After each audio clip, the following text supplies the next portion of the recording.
नेपाल इस समय जल रहा है। नेपाल का सुप्रीम कोर्ट जल रहा है, नेपाल का संसद जल रहा है, नेपाल का राष्ट्रपति भवन जल रहा है, नेपाल के प्रधानमंत्री का घर जल रहा है, मंत्रियों का घर जल रहा है, जजों का घर जल रहा है। इस समय पूरे नेपाल में अफरा तफरी मची हुई है। भारत के बॉर्डर पे कुल 7 देश है, 7 में से नेपाल ये 5वां देश है जहां पिछले 5 साल में ये घटना हुई है। 2021 में अफगानिस्तान में ऐसी घटना हुई, तालिबान ने वहां पे शासन ले लिया, अपना शासन करने लग गया। 2022 में श्रीलंका में ऐसे तख्ता पलट हुआ। 2023 में ऐसे ही पाकिस्तान में हुआ था। 2024 में ऐसे ही बांग्लादेश में भी हुआ, वहां सत्ता परिवर्तन हुआ। और 2025 में नेपाल में हुआ है और वहां पे भी सत्ता परिवर्तन हो गया है। प्रधानमंत्री का इस्तीफा हो चुका है, सबने इस्तीफा दे दिया है। भारत के लिए बहुत ही खतरे की घंटी है, क्योंकि भारत के बॉर्डर पे 7 देशों में से 5 देशों में पिछले 5 साल में सत्ता परिवर्तन हो गया। और भारत के लिए खतरे की घंटी इसलिए है कि नेपाल से ज्यादा अलगाववादी भारत में है, नेपाल से ज्यादा माओवादी भारत में है, नेपाल से ज्यादा नक्सली भारत में है, नेपाल से ज्यादा एनजीओ भारत में है, नेपाल से ज्यादा वामपंथी भारत में है, नेपाल ज्यादा विदेशी फंडिंग भारत में होती है, नेपाल से ज्यादा जमाती भारत में है, नेपाल से ज्यादा घुसपैठिए भारत में है, नेपाल से ज्यादा जासूस भारत में है, नेपाल से ज्यादा गद्दार भारत में है, नेपाल से ज़्यादा भ्रष्ट पार्षद और प्रधान भारत में है, नेपाल से ज़्यादा भ्रष्ट सांसद और विधायक भारत में है, नेपाल से ज़्यादा कन्वर्टेड हिंदू भारत में है, नेपाल से ज़्यादा कालाधन भारत में है, नेपाल से ज़्यादा हवालाबाजी भारत में है, नेपाल से ज़्यादा बेनामी लेन देन भारत में होता है, और नेपाल से ज़्यादा मिशनरियाँ भारत में है, नेपाल से ज़्यादा जिहादी संगठन भारत में है, और दुनिया में सबसे ज़्यादा फॉरेन फंडिंग भारत में हो रही है। वो इस कानून के अंतर्गत हो रही है जो 2010 में कांग्रेस ने बनाया था। इसका नाम है foreign contribution regulation act, FCRA। ये कानून बनाया गया था भारत को बर्बाद करने वालों की फंडिंग कराने के लिए। हालांकि सरकार ने कई एनजीओ के लाइसेंस रद्द किए हैं, लेकिन अभी कोई ज़्यादा फर्क नहीं पड़ा है। अभी भी लाखों की संख्या में एनजीओ ऐसे हैं जो विदेशों से पैसा ले रहे हैं, जो चीन से फंडिंग ले रहे हैं, वो चीन के एजेंडे को भारत में बढ़ा रहे हैं, जो अमेरिका से फंडिंग ले रहे हैं, वो अमेरिका के एजेंडे को भारत बढ़ा रहे हैं, जो एनजीओ अरब, दुबई, खाड़ी देशों से फंडिंग ले रहे हैं, वो खाड़ी देशों के समर्थन में काम कर रहे हैं। अल्टीमेटली जिन देशों से पैसा मिलता है एनजीओ को, वो उनके लिए ही काम करते हैं, वो भारत के लिए कभी काम कर ही नहीं सकते। इसलिए मैं कहता हूं भारत को सुरक्षित बनाना तो सबसे पहले इस 2010 में कांग्रेस के द्वारा बनाए गए FCRA कानून को तत्काल खत्म कर देना चाहिए। ये हमारे लिए बहुत बड़े खतरे की बात है। नेपाल जो चल रहा है उससे हमें ये भी समझना पड़ेगा कि भारत के बॉर्डर की सिचुएशन क्या है। भारत का लैंड बॉर्डर टोटल 15,000 किलोमीटर का है।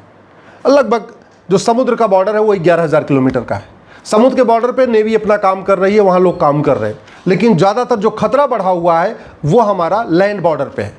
और लैंड बॉर्डर में जो सबसे बड़ा बॉर्डर है वो बांग्लादेश का बॉर्डर है। 4,097 किलोमीटर, लगभग 4100 किलोमीटर का बॉर्डर हमारा बांग्लादेश के साथ है लैंड बॉर्डर। चीन के साथ लगभग 3500 किलोमीटर है, पाकिस्तान के साथ लगभग 3300 किलोमीटर है, नेपाल के साथ 1751 किलोमीटर है, म्यांमार के साथ भी 1650 किलोमीटर है, भूटान के साथ लगभग 700 किलोमीटर है, अफगानिस्तान के साथ सबसे छोटा बॉर्डर है 106 किलोमीटर का बॉर्डर है। सबसे लंबा जो हमारा लैंड बॉर्डर है वो है बांग्लादेश के साथ, और वहाँ बहुत बड़ा एरिया अभी भी खुला हुआ है। तो अगर हमें इन 5 देशों में जो हुआ है उससे हमें सीखना है तो सबसे पहले समझना पड़ेगा कुछ काम हमें परमानेंट करने पड़ेंगे, उसमें टाइम लगेगा। कुछ काम शॉर्ट टर्म में करना पड़ेगा, उसमें थोड़ा 2-3 साल का टाइम लगेगा। और कुछ काम तो इमीडिएटली करना पड़ेगा, विद इन 6 मंथ्स करना पड़ेगा। जैसे चीन ने 21,000 किलोमीटर की लंबी दीवार बनाई है, और भारत का बॉर्डर कितना है, लैंड बॉर्डर 15,000 किलोमीटर, यानी चीन से काफ़ी कम है हमारा बॉर्डर। और चीन ने सोचिए उस ज़माने में जब कोई टेक्नोलॉजी नहीं थी, कुछ नहीं था, आज के 800 साल पहले, 750 साल पहले, उन्होंने 21,000 किलोमीटर लंबी दीवार बना दिया, 20 फीट चौड़ी और 40 फीट ऊंची। आज के, और हमारा लैंड बॉर्डर कितना, 15,000 किलोमीटर का है। अगर आज से हम 20 बाई 40 की दीवार बनाना शुरू करें, साल में 1000 किलोमीटर बनाएं, तो अगले 1500 साल में पूरा का पूरा जो 1500 किलोमीटर का लैंड बॉर्डर है, जो बांग्लादेश, चीन, पाकिस्तान, नेपाल, म्यांमार, भूटान, अफगानिस्तान का 15,000 किलोमीटर का बॉर्डर है, हम अगले 15 साल में उसको बना सकते हैं। तो ये हो गई लॉन्ग टर्म प्लानिंग। लेकिन शॉर्ट टर्म क्या करना चाहिए? शॉर्ट टर्म ये जो 15,000 किलोमीटर का लैंड बॉर्डर है, कम से कम हमें वहाँ 2 लेन की सड़क बना देनी चाहिए, और वहाँ पे 30 से 40 फीट ऊंची फेंसिंग बना देना चाहिए। सड़क इसलिए बनानी जरूरी है जिससे हमारे BSF के लोग, ITBP के लोग लगातार वहाँ पेट्रोलिंग कर सकें। इसके साथ ही साथ वहाँ पे 500-500 किलोमीटर पे वॉच टावर बनाना चाहिए। हर 500 मीटर के ऊपर 50 फीट ऊंचा वॉच टावर हो, जहाँ पे हमारे सेना के 2-4 जवान ऊपर खड़े हो रहे हैं। हर 500 मीटर के बाद बड़े बड़े वहाँ डिस्प्ले बोर्ड लगा देना चाहिए, और डिस्प्ले बोर्ड पे लिख देना चाहिए कि अगर कोई भारत के अंदर घुसने की कोशिश करेगा उसको देखते गोली मार दी जाएगी। ये खौफ पैदा करना पड़ेगा। अभी ऐसा कोई सिस्टम नहीं है। उल्टा 2012 में हमारी सरकार ने, मनमोहन सिंह की सरकार ने बांग्लादेश के साथ नॉन लीथल ट्रीटी किया हुआ है और नॉन लीथल ट्रीटी आज भी चल रही है। हमारे बीएसएफ के जवान वहाँ मजबूर हैं, वो केवल रबर का बुलेट चलाते हैं, लाठी चलाते हैं, डंडा पर चलाते हैं, हवाई फायरिंग करते हैं, गोली नहीं मार सकते। फिर फायदा क्या बीएसएफ पे बॉर्डर पे बीएसएफ खड़ा करने का? कम से कम ये बीएसएफ को अधिकार मिलना चाहिए कि जो अंदर आने की कोशिश करे उसको 2 बार 3 बार हवाई फायरिंग करो, फिर भी नहीं मानता तो गोली मारो। ये हमें अधिकार देना पड़ेगा। बांग्लादेश के साथ नॉन लीथल ट्रीटी खत्म करना पड़ेगा। जो हमारी फेंसिंग हो उसमें ऐसी व्यवस्था हो कि ज़रूरत पड़ने पे वहाँ स्विच दबा दें और पूरे फेंसिंग में बिजली की करंट दौड़ जाए। तो वो जो लोहे की फेंसिंग होनी चाहिए उसमें प्रॉपर बिजली का कनेक्शन भी होना चाहिए कि ज़रूरत पड़ने पे, हम कहते हैं पूरे के पूरे नहीं, बॉर्डर पे नहीं, लेकिन कम से कम 500 मीटर के एरिया में जहाँ लग रहा है हमें खतरा है 500 मीटर से लोग घुसने वाले, वहाँ फट से बिजली का बटन दबाएं, उस 500 की फेंसिंग में बिजली का करंट दौड़ जाए। किसी की हिम्मत नहीं अंदर आने की। इसके साथ साथ हमें अपना कानून बदलना पड़ेगा।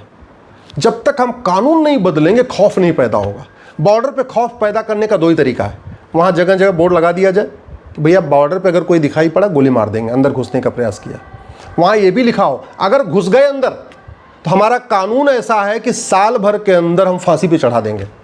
तो व्यक्ति के अंदर एक खौफ रहेगा कि बॉर्डर पे मिल गए तो गोली मार देंगे, और अगर हम छिप के अंदर चले भी गए तो हमारा narco polygraph brain mapping test होगा, हमको साल भर के अंदर फांसी पे चढ़ा दिया जाएगा। ये हमें कानून बनाना पड़ेगा। जो बाहर के घुसपैठी हैं, जो अंदर आने की कोशिश करते हैं, जो उनके मददगार हैं, उनको भी वही सज़ा देना पड़ेगा जो बाहर से लोग आते हैं।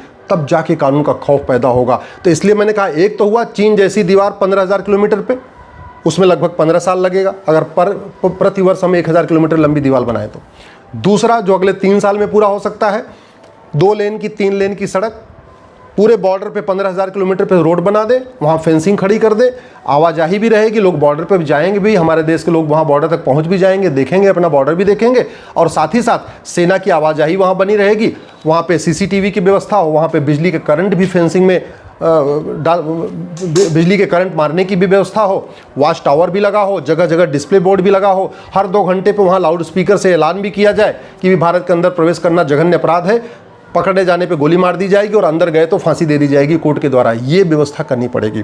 इसलिए जो तत्काल काम किया जा सकता है, इस बीएनएस में 5 नए चैप्टर जोड़ने की ज़रूरत है।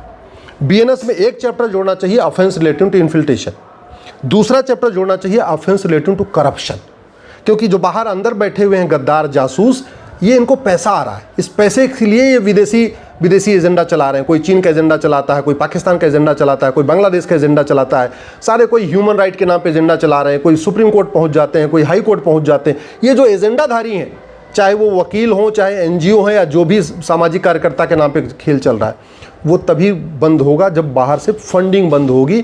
तो एक तो एफसीआरए खत्म करना पड़ेगा, और जो अंदर से ब्लैक मनी की फंडिंग हो रही है, बेनामी फंडिंग हो रही है, काला धन की फंडिंग हो रही है, हवाला की फंडिंग हो रही है, उसको भी रोकने के लिए एक दूसरा चैप्टर जोड़ना पड़ेगा, ऑफेंस रिलेटिंग टू करप्शन। तीसरा इसमें नया चैप्टर जोड़ना पड़ेगा, ऑफेंस रिलेटिंग टू कन्वर्जन। चौथा इसमें हमें नया चैप्टर जोड़ना पड़ेगा, offence relating to drug smuggling. और 5वां नया चैप्टर जोड़ना पड़ेगा, offence relating to land grabbing. अभी मैं बंगाल भी होके आया, अभी मैं कुछ दिन पहले असम में भी होके आया। घुसपैठिए आराम से बेरोक टोक अंदर घुस जा रहे हैं।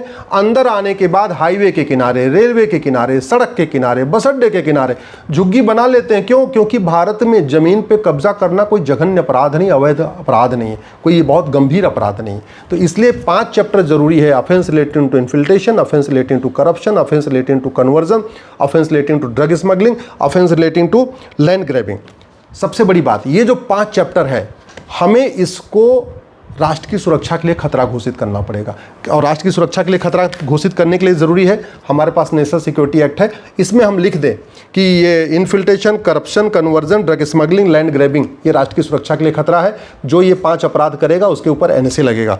हमारे पास यूएपीए है, अनलॉफुल प्रिवेंशन एक्टिविटी एक्ट है, लेकिन इसमें कहीं लिखा नहीं कि क्या अनलॉफुल एक्टिविटी है। हमें इस कानून में बदलाव करके तत्काल ये लिखना चाहिए कि infiltration, corruption, conversion, drug smuggling, land grabbing यह अनलॉफुल एक्टिविटी है। जो ये 5 अपराध करेगा उसके ऊपर यूएपीए लगेगा। सबसे बड़ी बात ये, हमारे पास इसमें से 4 धाराएं ऐसी हैं बीएनएस की जिसको तत्काल बदलने की ज़रूरत है। इसमें एक धारा है ऑर्गेनाइज क्राइम की, सेक्शन 111। उस सेक्शन 111 को बदल के हमें लिखना पड़ेगा कि infiltration, conversion, corruption, drug smuggling, land grabbing organise crime है, जिससे कि पुलिस सेक्शन 111 लगा सके इनके खिलाफ। इसी तरीके से सेक्शन 113 है टेररिज्म पे, हमें डिक्लेयर करना पड़ेगा कि infiltration, conversion, corruption, drug smuggling, land grabbing ये एक्ट ऑफ टेररिज्म है, जिससे उनके ऊपर धारा 113 भी लगे। इसी तरीके से हमारे पास इसमें एक धारा है 147 वेजिंग वॉर, हमें इस बीएनएस में सेक्शन 147 में बदलाव करके लिखना पड़ेगा कि infiltration, conversion, corruption, drug smuggling, land grabbing ये अपने आप में इनडायरेक्ट वॉर है, वेजिंग वॉर है। और सबसे लास्ट में सेक्शन 152 है, जो हमारी संप्रभुता, एकता, अखंडता के लिए खतरा होता है। 152 है, धारा 152 है, इस धारा 152 में भी लिखना पड़ेगा infiltration, conversion, corruption, drug smuggling, land grabbing ये हमारी संप्रभुता के लिए खतरा है, एकता अखंडता के लिए खतरा है। झूठ को गंभीर अपराध घोषित करना पड़ेगा। झूठ पकड़ने के लिए नार्को पॉलीग्राफ ब्रेन मैपिंग कानून बनाना पड़ेगा। पूरे देश में एक यूनिफॉर्म सिविल कोड लागू करना पड़ेगा।